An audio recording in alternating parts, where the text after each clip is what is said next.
13 বছর মক্কি জীবনে রাসূলুল্লাহ সাল্লাল্লাহু আলাইহি সাল্লামের দাওয়াতি কাজ করতে গিয়ে কি ধরনের মৌলিক কথা হতে পারে এই বিষয়ে আলোচনা করার জন্য আমাকে বলা হয়েছে।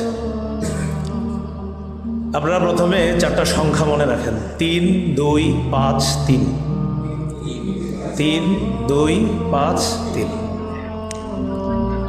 মক্কি জীবন অর্থাৎ রাসূলুল্লাহ সাল্লাল্লাহু আলাইহি সাল্লামের নবুয়ত প্রাপ্তির পর প্রথম 3 বছর গোপনে দাওয়াত দিয়েছেন, প্রায় 3 বছর, 3 গেল।